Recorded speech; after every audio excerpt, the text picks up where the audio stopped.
Hey everybody, how goes it? I'm Skip Alzheimer. Take these glasses off so you don't have a glare. This is the AV Geeks Lunchtime streaming show.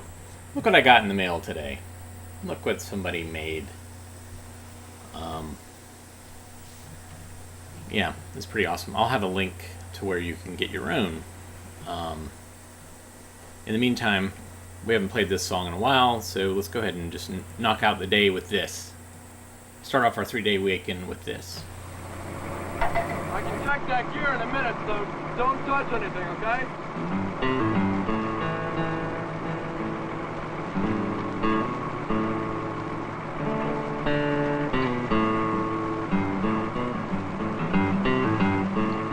Hey! Get down from there! Now!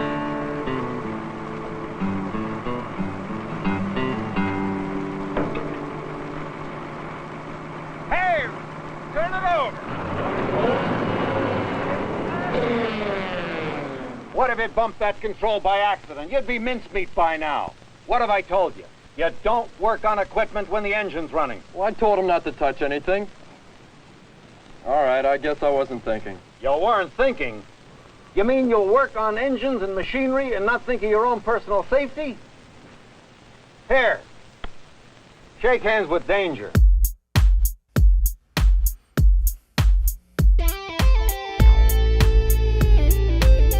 Shake hands with danger, meet a man you ought to know. I used to laugh at safety, now they call me Three-Fingered Joe. I was young and feisty, never did things by the book. Just let me get my toolbox and I'll take myself a look. I climbed up on a dozier with my mechanic's pride. Said, you can keep it running, friend, while I poke around inside. Shake hands with danger, meet a guy you ought to know. I used to laugh at safety, now they call me Three-Fingered Joe.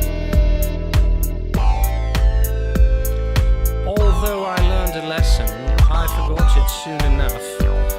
The nicks and burns and scratches showed the young ones I was tough. Till another morning I was grinding on some steel. My other hand got careless and fed my skin into the wheel. Shake hands with danger, step right up and say hello. Grinding wheels and metal are what made me Three-Fingered Joe. I've seen mechanics burning and I've seen them take a fall just to save themselves a minute. I've seen them lose it all. I've watched them courting trouble, seen them take a chance and lose. They get careless for a moment and spend a lifetime with the blues. Shake hands with danger.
I used to know. Compared to them, I'm lucky to be just Three-Finger Joe.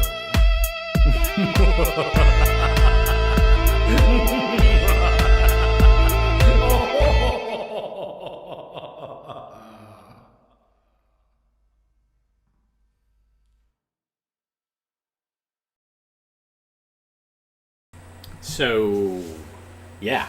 So this shirt, made by a friend of mine who works at Hunt Library at NC State.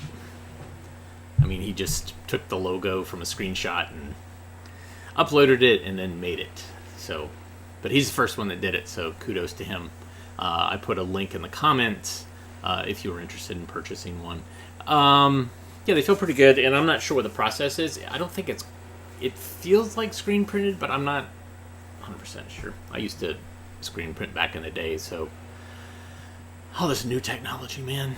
Anyways, we watch old 16mm educational films, and occasionally we watch a remix of a song from one of the educational films. This is what we just saw. And prior to that, we watched some raw stock footage from Cornet films of probably more Argentina footage.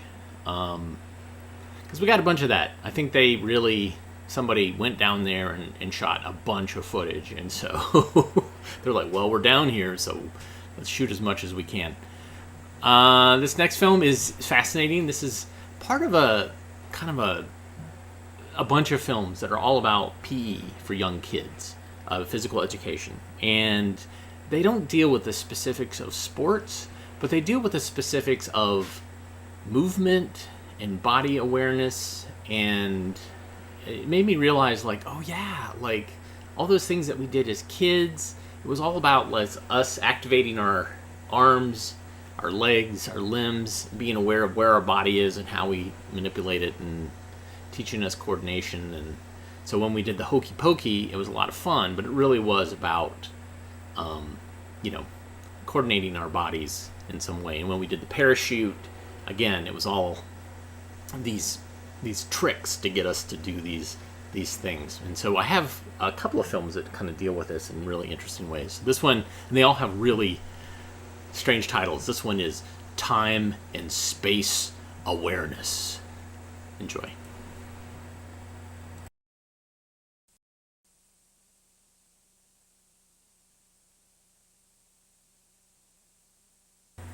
So this one takes a little while to get going.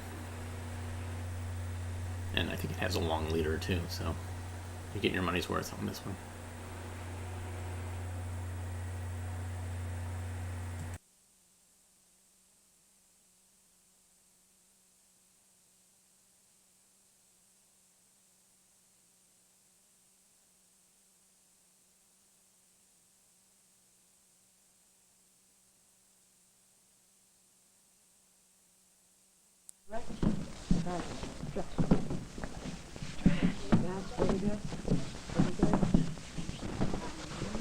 This lesson has as its objective the encouragement of space awareness and the practice of changes of speed necessary in a game situation. We've hardly got started. Today we're going to be concerned or thinking about two things. One is about that space that we use in all of our games, and the other is about changing speed when we're playing a game. So first of all, let's just move through space. Stay within our fence, move all the way around, try not to bump into anyone. Off you go, off you go, off you go. Keep your eyes open. Eyes open, zigzag in and out. Don't forget to use the corners. Eyes open, keep your eyes open. Go a little bit faster if you can, but stay controlled. This is very nice. All right, 3. Good. Now this time, change speed. Fast, medium, slow. Medium, fast. All the time. Go ahead.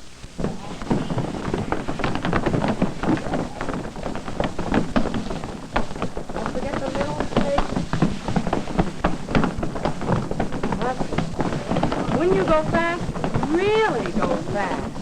And then medium, and then slow. it a go, Gary. You get going fast. Sit.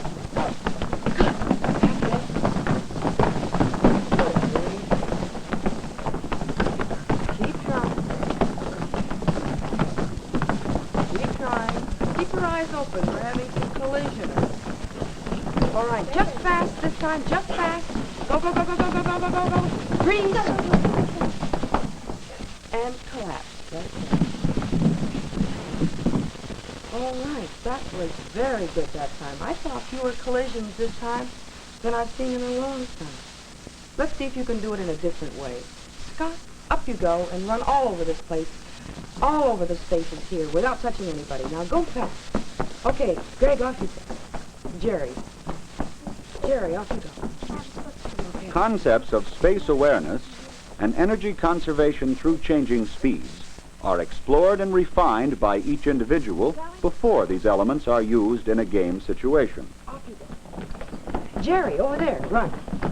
John, run. Can you go faster? Without collisions? Good. Sarah, off you go. Ted, off you go. This is beautiful, beautiful. Oh, we almost had one there, didn't we? Go ahead. Go ahead. Go ahead. Go ahead. Freeze. All right. And rest right down. Rest right. We're going to try this in a game. That was very nice having you people move around all those spaces. But are you ready to try it in a tag game? Yes. Just yes? Aren't you ready to go? No, some are and some aren't. Well, we'll see what happens. We'll try this in a game of Buffalo Bill. You know how to play the game already. Let's see who's going to be it first. We're going to try this a couple of times. How about Gregor? All right. Stand on your feet. Get in a ready position. Ready? All right. Keep your eyes open. Off you go. Watch for your spaces. That's it. Stay right down. Stay right down. Alert interaction of individuals to space and speed concepts, to the tagger, to those tagged, is demanded in this game situation. Eyes open. Eyes open. Oh, come on, Gregor. Hold on the seat. Go ahead.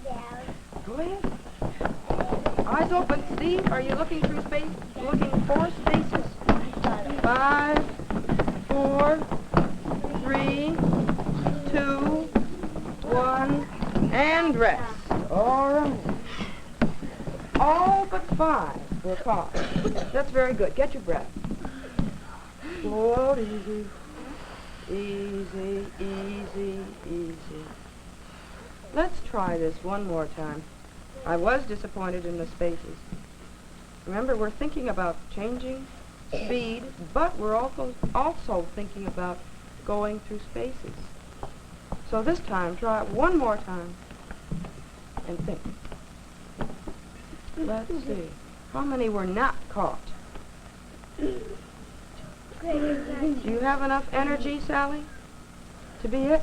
She does. All right, on your feet. I got her. And I got Sally. off you go. Did you? Well, she She's said it, though. she said she wasn't. So go ahead, Sally. Oh, Greg. I mean, I was so close. yes, right. You were too close.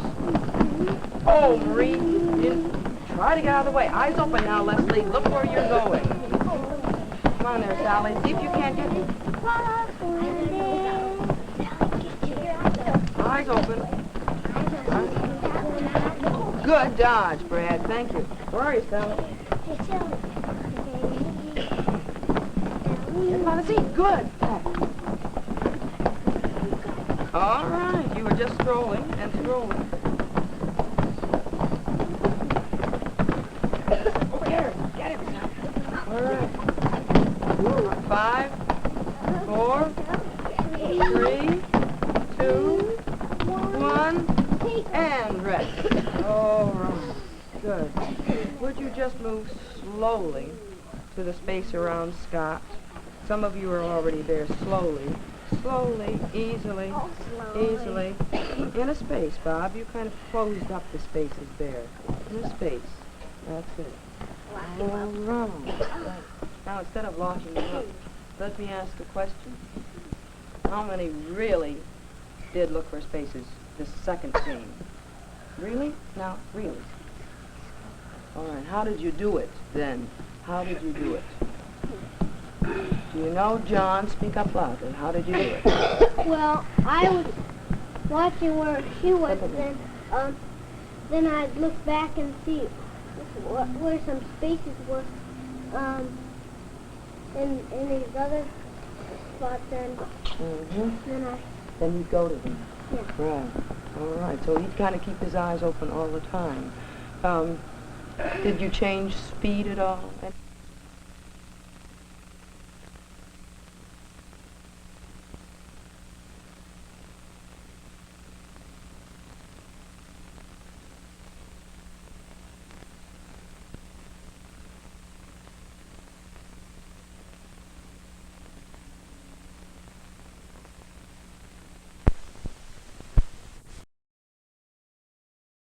I love it.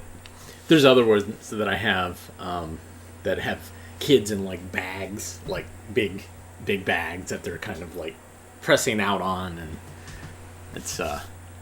it's becoming a genre I really like.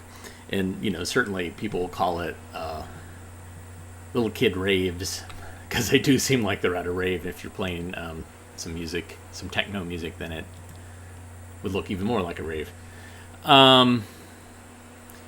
This next film is interesting.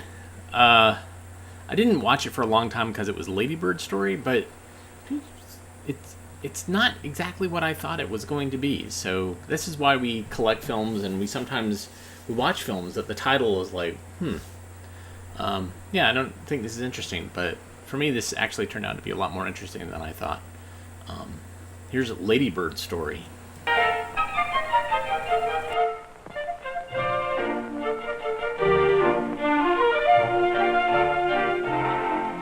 This world is full of insects. They're interesting animals to watch. They're important as well, for many insects either help or obstruct the things people do. They're called either beneficial or harmful insects. Our story is about one kind of beneficial insect and a harmful one as well. Here is a whole colony of the harmful insects, firmly established on a fruit tree. They're called cottony cushion scale. They're sluggish, slow-moving little creatures, capable of doing great damage. This is one single full-grown female scale. Although there are 6 legs concealed beneath the scale, the adult insect spends her entire life in one place. The white cottony mass, called an egg sac, comes directly out of the fully developed scale's body. The scale lays her eggs right inside this egg sac. When the egg sac is opened up, it will sometimes contain the tiny eggs. Often it will contain the young scale insects themselves, feeding on the cottony mass. Young scale are called crawlers. When the crawlers reach a certain size, they leave the egg sac and go out on their own. Unlike their mothers, they are able to move about, perhaps to find a new and better feeding place on the same tree. They may even establish a colony like this one on another tree nearby.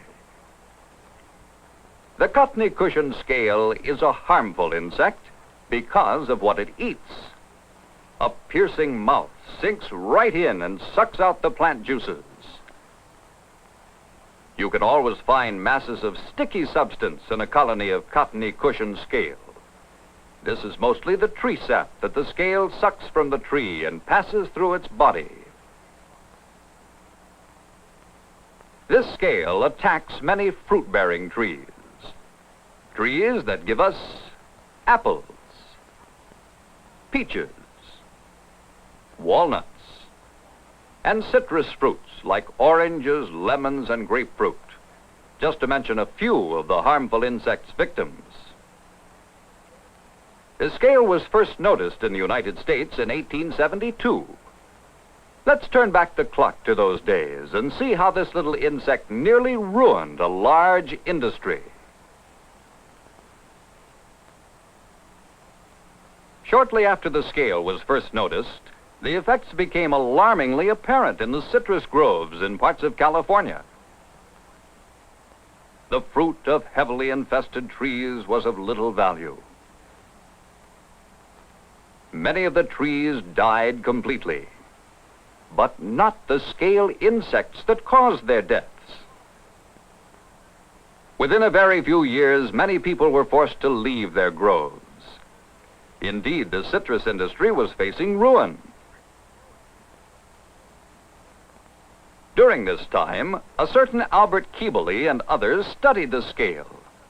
There seemed to be no effective poison spray or no natural enemy of the insect. Yet, a way had to be found to control the pest, or a great industry would be lost. In an effort to solve the problem, Mr. Keebly was sent all the way to Australia to find out why this destructive scale, a native of that country, did not destroy crops there as it was doing in the United States. Keebly found that the cottony cushion scale was not nearly as widespread in Australia. He discovered, too, that wherever there was any scale, there was something else always present. He carefully collected this new discovery and sent it back to California. What did Mr. Keebly find that might benefit the citrus growers in California? Why, some tiny ladybird beetles of a particular species called the Vidalia ladybird beetle. He sent just 28 beetles in his first shipment. The Vidalias were hungry, but they had very particular appetites and would apparently eat only one thing: cottony cushion scale. These particular ladybirds would die if they could not feed upon this particular insect pest and the eggs and young of the pest. And what appetites they had!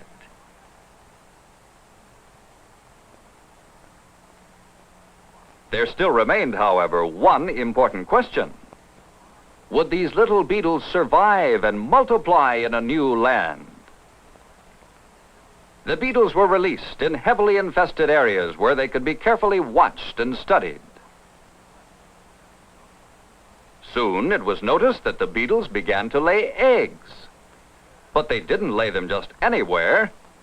Each female laid her reddish-colored eggs in clusters of 3 or 4 right on or near the egg sac of the cottony cushion scale. The ladybird eggs soon hatched into hungry little larvae. The larvae didn't have to hunt for food. They were born sitting on their first meal. As one source of food supply became exhausted, the larvae would hunt for more and, like their parents, would eat the scale at all stages of their development. The Vidalia larvae thrived on their diet, apparently quite content with this new land, so long as there was plenty of cottony cushion scale to eat. The larvae grew rapidly. There's only a few days' difference in the age of these two, yet they were the same size at birth. When the time came, each larva stopped eating, attached itself to a leaf and slept, or pupated, like so many other insects. Although there was little noticeable movement, great changes were taking place during this stage of life. About a week later, out of each pupa, there emerged an adult beetle, a very hungry little beetle.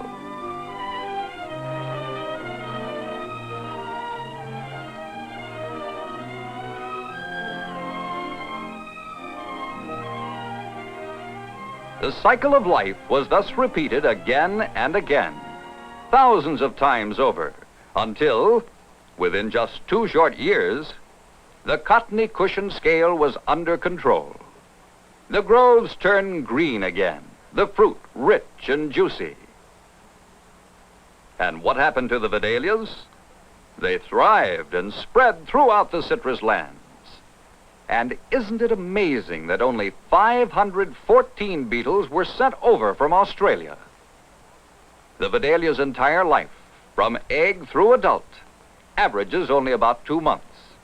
And yet, even today, you will almost always find these little beetles in all stages of life, wherever you find cottony cushion scale developing, very busily working for the benefit of man. The Vidalia is only one of many kinds of ladybird beetles. Except for a very few species, all of these little insects are beneficial. While the Vidalia eats cottony cushion scale, other ladybirds eat other kinds of pests. Ladybird beetles are quite common, and there are lots of them. It's easy to find at least one species in all stages of life, almost anywhere during the spring and summer months. And where you find the ladybirds, you're likely to find other insect pests, like aphids, that look somewhat different than scale insects, but are closely related and very similar in their destructive habits. It really staggers the imagination to think of the destruction these harmful insects could do if it were not for beneficial insects that feed upon them, such as ladybird beetles. And here's an amazing thing about some species. When winter comes and food is no longer available, nature protects and preserves these little beetles in a wonderful way, for a period of hibernation now occurs. It's here that ladybirds are found in greatest number. The ground and trees covered with millions of them as they prepare to hibernate during the long, cold winter ahead. When spring comes, the ladybirds awaken, perhaps to fly to some distant place and begin their beneficial work.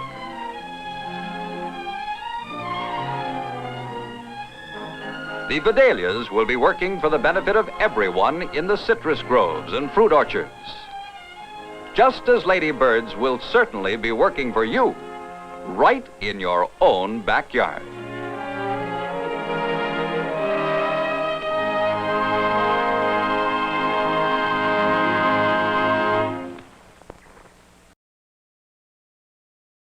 Sorry, I have remnants of an apple. This is the AV Geeks Lunch, after all, so I do occasionally eat while I'm doing this show. Yeah, I didn't know what that film was about. Was it about Lady Bird Johnson? Was it about a bird called a ladybird? No idea. So, there you go. Appetizing footage of rotting fruits and vegetables and bug spoo and an incredibly fake beard and eyebrows. Really great. Occasionally I get a request to show a film, and sometimes I actually have the film. I can't always take requests, but every once in a while, it works out that I can find it. And so this one is a request from Stuart. Let me say thank you, Jim, and thank you, Stuart, for the coffee. You can buy us coffee to reward us for showing you films about insect parasites or insects that are pests. So buymeacoffee.com/avgeeks. You can also go to avgeeks.com and see other stuff we've got online and buy DVDs, and also hitting like and subscribe. Those are great ways to say thank you and telling other people about what we do. So this is Blow Wind Blow. Enjoy.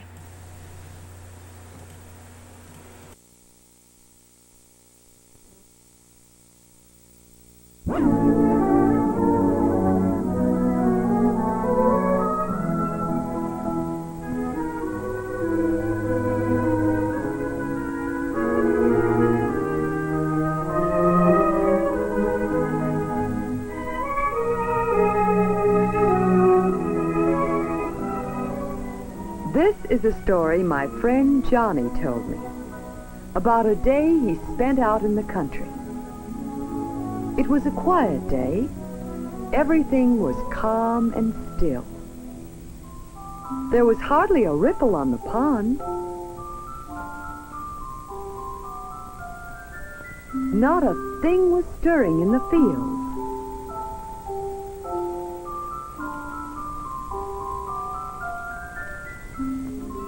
Johnny was on his way to Uncle Henry's farm. You see, Johnny had a brand new sailboat, and he wanted to sail it on Uncle Henry's big pond.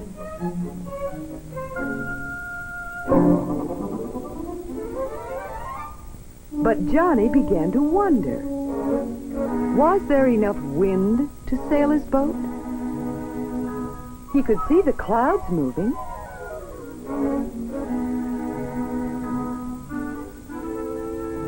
Yes, way up there the wind was blowing all right.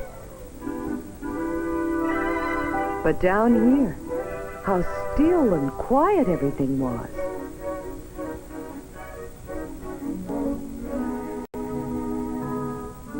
No, it didn't look so good. You can't sail a sailboat without a wind. All of a sudden, the flowers began to move. And then Johnny's hat. Could it be? Could it possibly be that the wind was starting to blow? What do you think?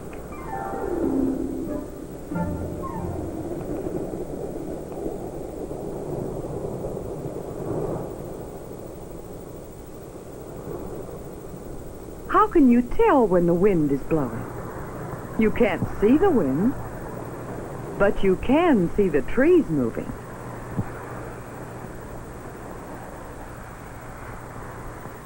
And you can see where the wind is moving through the grass.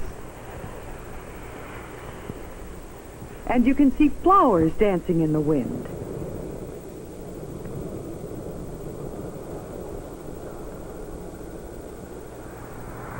Johnny knew another way we can use to see if the wind is blowing.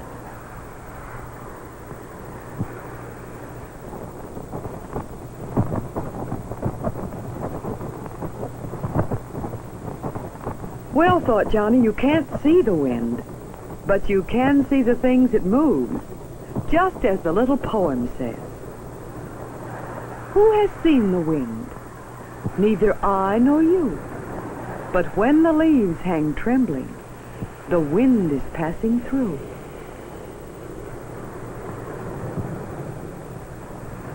Do you hear the wind? Doesn't it seem to be getting louder and stronger? Yes, the wind is growing stronger.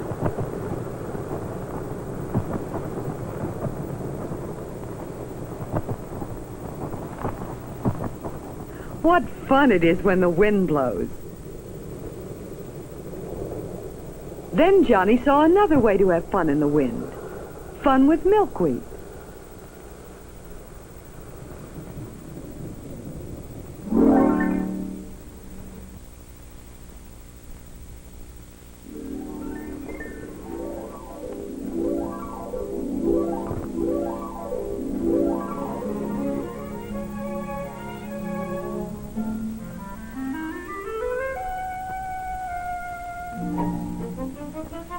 The wind can make you feel like a bird.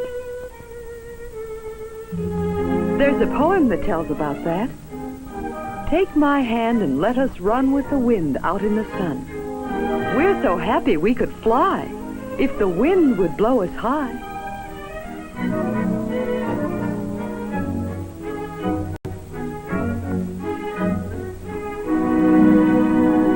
Running with the wind was fun, but Johnny wanted to get along to Uncle Henry's farm.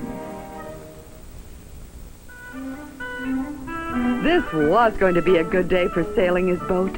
A good windy day.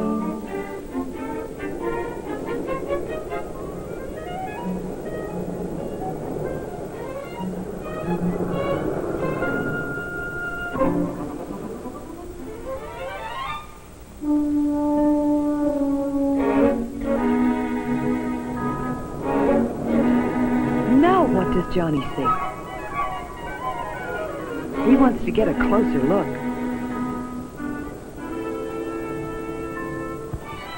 a scarecrow. And the wind helps to make it look alive and scare away the crows. Does the wind help us in other ways? It turns the windmill.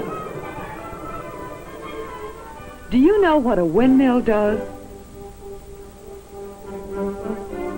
It pumps water out of a deep well for the animals to drink.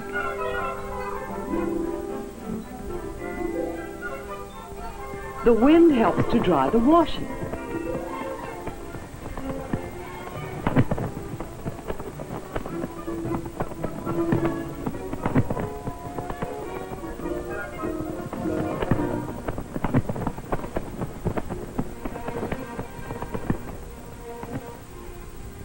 It helps to make houses cool in the summer.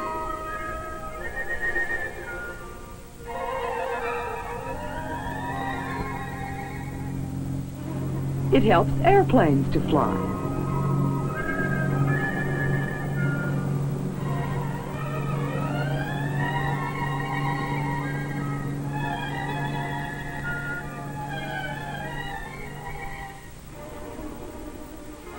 Yes, the wind certainly does help us in many ways, doesn't it? But now Johnny had reached Uncle Henry's farm, and there was Uncle Henry. Johnny couldn't wait to show his new boat and ask if it was all right to sail it on the pond. Then Johnny told about the fun he'd had with the wind, how he had seen the things the wind was blowing, how he had felt the wind and heard it. Yes, said Uncle Henry, there's a good west wind blowing today. A west wind? How can you tell it's a west wind? Wondered Johnny. Then Uncle Henry showed something to Johnny. Can you guess what it was? Up on top of the barn, a wind vane. See? The arrow is pointing to the W. That means the wind is blowing from the west. Oh, but look! The wind is shifting. Now the wind is blowing from the south. Johnny knows a song about that. The winds they blow from east or west, from north or south, which way 'tis best for men on land and men at sea, for children too, like you and me. So listen to them, listen to. Ooh, ooh.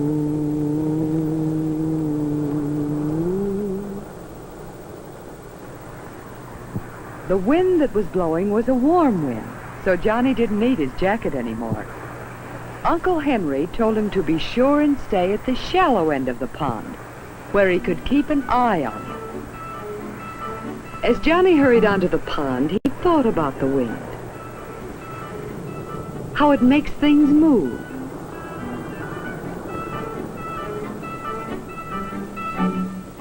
How you can hear it.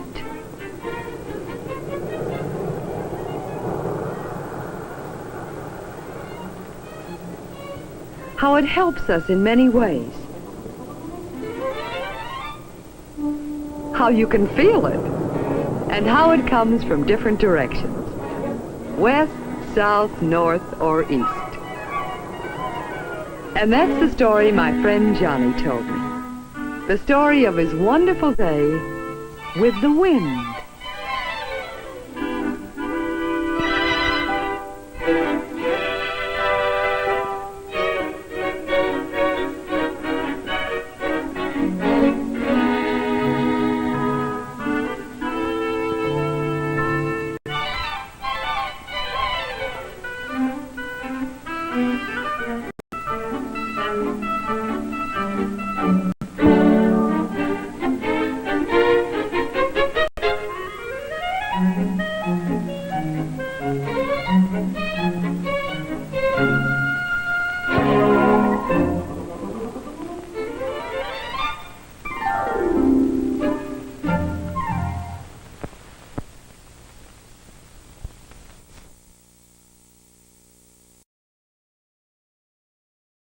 All right. That was nice. Cornet, classic cornet. It's interesting. I've said this before, probably, that I think you can tell the age of who the target audience is based on if they have a male narrator or female narrator. That I think that younger children get a female narrator, and older children get a male narrator. And, that's got to be a conscious decision on why they did that. Maybe they feel like younger kids respond to female voices, their mom, teacher, etc. I don't know. The people that made those decisions are long gone by now. And hopefully, in the archive of stuff that Cornet has, maybe there's a letter that talks about it, or a memo that says we need to delineate between the two. I don't know. Somebody can write a research thesis about it. Okay, so I have been since 2001, 2002. I've been digitizing stuff for the Prelinger archives, and occasionally I run across a film that I'm like, yeah, I want to watch this. And so this one, we put stuff up at Internet Archive, but there is literally several thousand films from Prelinger Archive that I have access to. And so this one is one of interest. This is Petroleum at the New York World's Fair, and this is not the 60s World's Fair, but the 30s World's Fair in New York. Enjoy.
American industry on parade at the biggest show in history.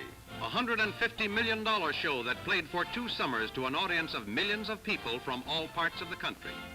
To people who learned many things they never knew before about steel and railroads, automobiles and aviation, and about the importance of the one great industry on which all these others must depend for continued operation, petroleum.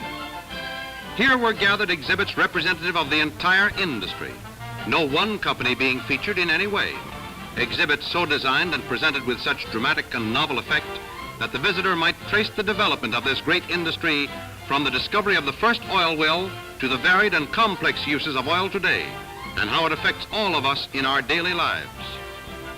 Far from being a mere shelter for a display, the petroleum building in itself was carefully designed to focus attention upon the industry.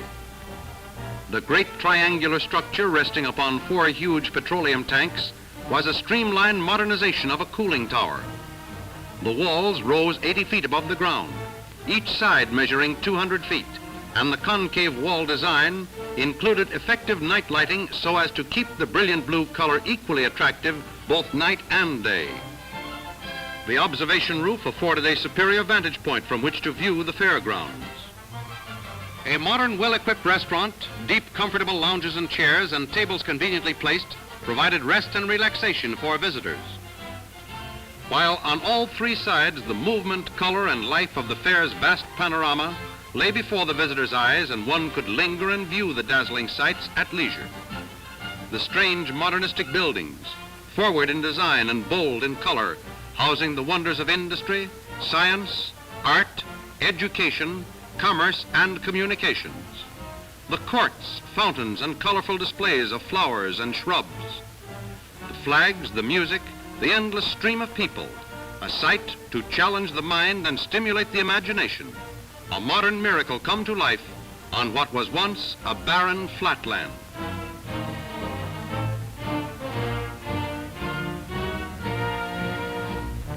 And towering above it all, the highest oil derrick in the world, rearing its giant framework against the sky, attention compelling in its structure. An exact duplicate of the thousands of oil derricks to be found in oil fields all over the world, from mountains to coastal plains, wherever man seeks to find nature's petroleum deposits. This derrick and well beneath it were constructed in order that every detail of modern oil drilling methods might be demonstrated to the public at the fair. 200 feet in height, it weighed nearly 40 tons. Its base was 34 feet square and could support a load of 1,000,000 pounds.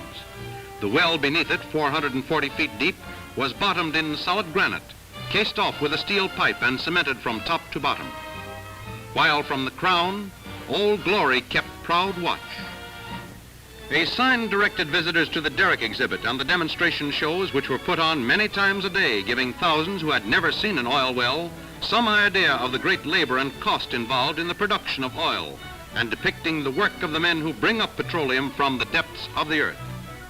As visitors crowded around the derrick, Wildcat Ross, the announcer for station PETE, the Petroleum Broadcasting System, delivered a lecture on the rotary method of drilling for oil.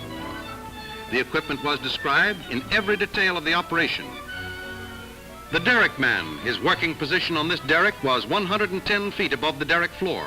Hooking on his safety belt, he rides the drill pipe up into the derrick where the pipe is stacked, while the announcer described his job up there in latching or unlatching the elevators on the pipe and how he racks it in the derrick.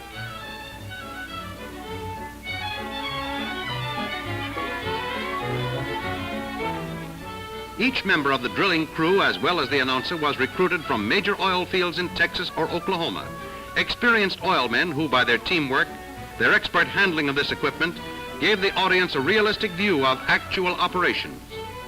Here are the giant rotary tongs and the huge winches suspended on cables with counterbalance weights beneath the derrick floor. And here the intent faces of the crowds of people who gathered round the derrick at every show. People who had never seen an oil well drilled before and probably never would again.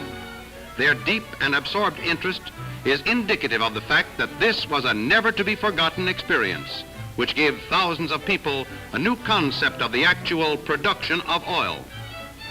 They saw the diesel-electric unit of 700 horsepower, 500,000 watts of electricity capable of drilling oil wells to depths exceeding 15,000 feet, almost 3 miles down.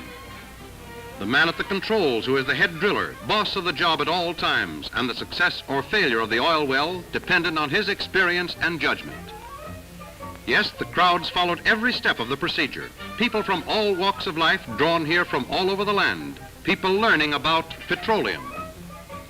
All the day-by-day procedure in drilling for oil as employed by the oil companies in the great oil fields was reenacted. There were descriptions of the pipe being used and the safety methods employed in handling this heavy equipment. As the derrick man rode down with the last stand of drill pipe, the narrator described the various rock formations through which the drill must penetrate and the climatic and working conditions found in oil fields from Pennsylvania to California. Here the spectators learned something of the operation of the drill stem, the swivel unit, and the speed of drilling. The functions of the different parts of equipment shown on the drill floor were described, as well as the process of pumping mud through the rotary hose, the number of pounds of mud pumped per minute, the work of the gun perforator, and how it operates. As the drill was lowered in the derrick, the narrator described the drill collar and the construction of the drilling bit itself. the flexibility of the pipe, and the speed of drilling, and how wells could be sunk at angles under lakes, rivers, oceans, as well as tall buildings. The crowds followed every detail as the drill went into action. They heard a description of the electric photographic outfit and its ability to picture the bottom of the drill hole to permit directional drilling. They heard of the difficulties involved in fishing for lost drill pipe, drilling bits and other equipment, and how the drilling bits are replaced and again lowered to the bottom of the hole. Slowly the crowds passed by each exhibit, saw the giant pump capable of lifting oil from a depth of 8,000 feet. Competent geologists were on duty to answer all questions on geology and formations, and to exhibit the complete geological display. Every hour during the day, the colorful and intriguing motion picture, Oil Can and Does, was shown on a great screen in one angle of the Hall of Industry. Plot and action were carried out by a puppet character called Petroleum, and a large number of supplementary puppets called Petroleum Cousins. Every show played to large audiences, creating goodwill for the petroleum industry and its products by this interesting and amusing method of illustrating the use of petroleum in our normal everyday life, and what would happen to the modern world if the supply of petroleum were to come to an end. In fact, there was an interesting and colorful exhibit of some kind always in progress in the Petroleum building. Exhibits linking petroleum to the world of today and tomorrow. In this little show about the use of petroleum on the farm and in the home, hundreds of thousands of visitors to the Petroleum building learned of countless uses of petroleum quite unfamiliar to them. The housewife represented the average American who either does not know or does not realize the many ways in which petroleum is used in the home and on the farm. From the dialogue between the oil salesman and the housewife, visitors to this exhibit learned that petroleum is used throughout the construction of the house, from the asphalt in the cellar to the shingles on the roof, that modern homes of today are waterproofed and weatherproofed through the use of petroleum products. They learn that petroleum is in building paper, in varnish, in paint, that it preserves wood and inhibits rust. The salesman explained to the housewife that oil goes into insecticides and fertilizers, that oil is needed in cars, trucks, and tractors to keep them operating smoothly and efficiently. Visitors learn that oil produces kerosene and diesel fuel used in farm equipment, and that it goes into the making of rubber tires and is also used in refrigeration. That even the cosmetics the lady wears contain oil, her lipstick and rouge, her creams and lotions, her nail polish and perfume. At last, the salesman convinces the housewife that petroleum meets many real needs in her home. The second show presented to the public demonstrated the importance of petroleum in transportation. The bride and groom starting on a modern honeymoon in an airplane powered by high-octane gasoline recounted a history of travel from the time of old Dobbin until the present day. As the couple pointed to the different exhibits which were lighted in turn, they told of the chronological development of various methods of transportation which went hand in hand with refining developments during the last 80 years, drawing comparisons between transportation methods at different time stages. Here the public learned of the drilling of the first oil well 80 years ago and the first uses of oil in transportation, and the great strides in the development of automobile and aviation engines which have been made possible by petroleum research and improved refining methods. As the skit concluded, the couple emphasized the improvement in oil affected by research and mentioned the benefits of knockless engine operation, increased acceleration, and better lubrication which the motoring public enjoys today. The third petroleum show was based on a discussion of the gas dollar and where it goes.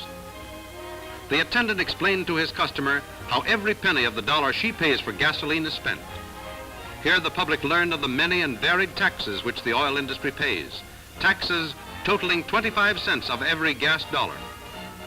Of the huge payrolls in the oil industry representing 28 cents of every gas dollar, that 10 cents of every gas dollar goes for service stations for the benefit of the motoring public, that the costs of pipelines, wells, and refineries absorb 34.5 cents of each dollar, that management claims only half a penny of the gas dollar and that the remaining 2 cents represents profits, profits which are returned to the people who have invested their savings in the oil industry.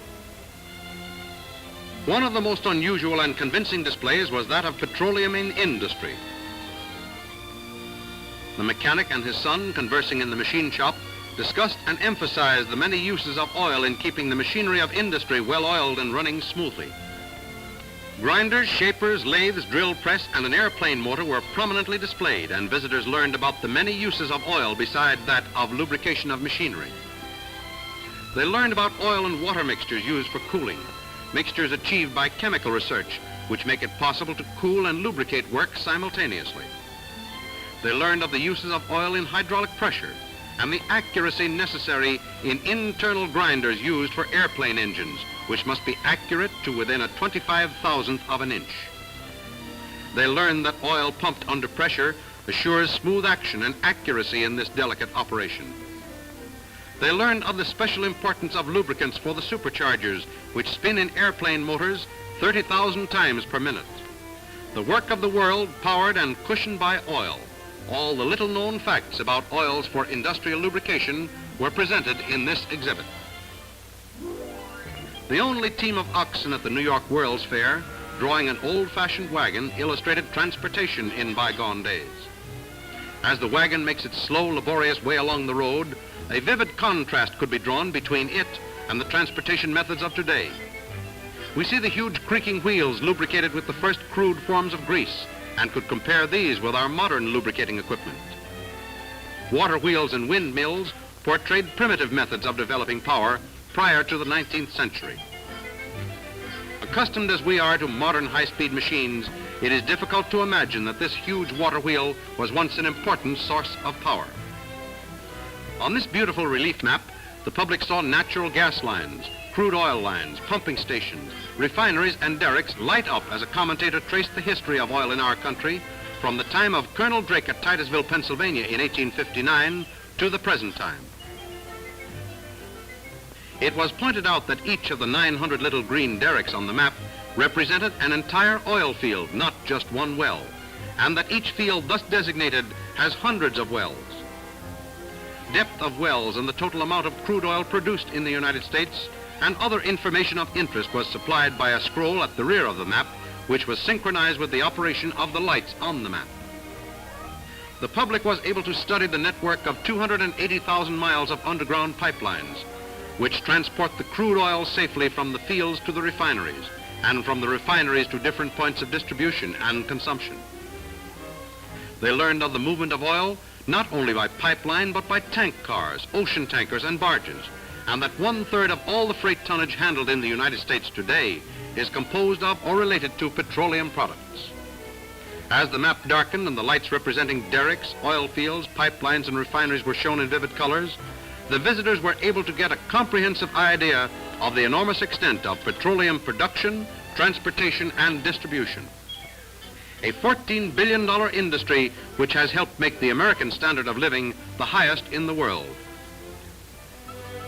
Another phase of the vast petroleum industry was illustrated to the public by the model miniature oil refinery, where a lecturer described 4 different ways of refining crude oil.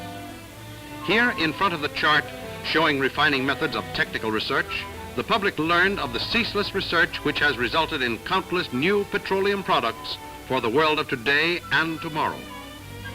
Here the visitor could trace the course of the crude oil from the time it entered the refinery until it emerged as many different byproducts. They saw a model miniature refinery, accurately worked out to scale, typical of modern refineries in use today, capable of refining any type of crude oil and producing all of the products which we now get from petroleum. The narrator described the storage of crude oil in the huge tanks bordering the refinery, traced the oil through the crude pipe stills to the bubble towers or fractionizing units, then followed the cuts of gas oil through the complete refining processes to the finished products.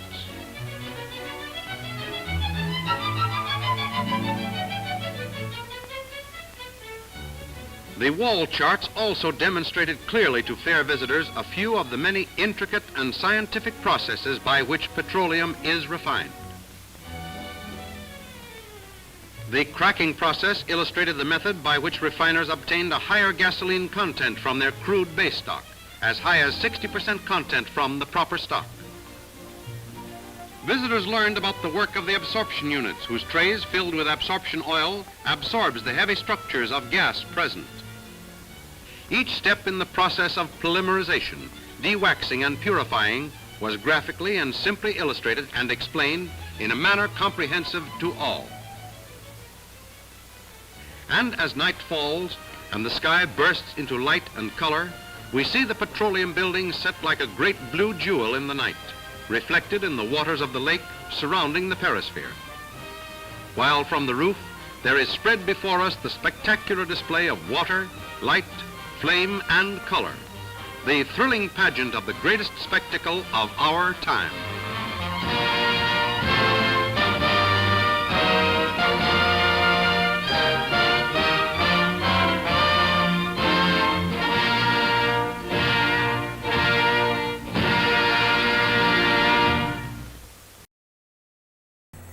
So, 1936 World's Fair. I know some of you were surprised to see, like, people would actually attend a play about gasoline or about petroleum. Entertainment at the 1936 World's Fair was fascinating. It's what we often call the 1936 Boobs Fair because of how many exhibits featured topless women. These weren't educational exhibits. These were just a weird variety of things. There was a pavilion that was designed by Salvador Dali. There was which had women, scantily clad women. There was this kind of fake nudist colony where you could go and see women that were wearing these sheer tops, sitting around smoking, maybe playing volleyball. There was this, I think it was called Magazine Covers Pavilion, where it was basically different women, live women, in different positions on different types of magazine covers that were topless. It was, I've seen this because of the home movies that we've transferred from that time period, and I've seen quite a few. So, I was either seeing topless women or watching a entertaining film about gas, where gas dollars go. I wish, if I went back in time, that would be one of the places I would love to go. Just the sights and the sounds, and just thought, just phenomenal. So thanks everybody for tuning in today. Very much appreciate it. Thanks, people, for ordering the Shake Hands with Danger shirt. I don't get any proceeds for that. This goes to my friend, and he only gets like a tiny percentage. It all goes to this company. So this is really about supporting the wonderful film Shake Hands with Danger. If you like what you saw, you can always support us by giving us some coffee. You can also hit like. You can hit the subscribe button. You can hit the notification button. Share. Also, go to avgeeks.com. I'm going to try to start implementing a site there directly on that site versus going to another site to order DVDs. It's taking longer than I anticipated. But everybody have a good, for those of you in the States, have a good Labor Day weekend. Please be safe. COVID is no joke right now, and so please do whatever precautions you can. If you haven't been vaccinated yet and you don't have a good reason why, please get vaccinated, so we can start getting some sense of normalcy back, and also so that we don't spread the illness to kids who cannot get vaccinated. And I wear a mask everywhere I go, and I got vaccinated. My wife's going to get a booster because she's immunocompromised, and so we're doing what we can to not get sick and to not get other people sick. That's really the key to this. But please be good to yourself. Please be safe. Give yourself a break. I hope that this is what the show has provided you, as an opportunity to not read current headlines, and to just kind of wash yourself in the past, and petroleum, or the wind, or pest goo from eating fruit, or time and space awareness. That's why we do what we do. But I will be back on Monday, even though it's a holiday, and I might do some work-related films, even though I will just barely be working. My assistant will not be. I gave him the day off. But I do this because I enjoy doing this. I enjoy spending time with you guys. So everybody, please take care of yourself, and please rewind and love each other. And we will see you, hopefully, on Monday. Everybody take care.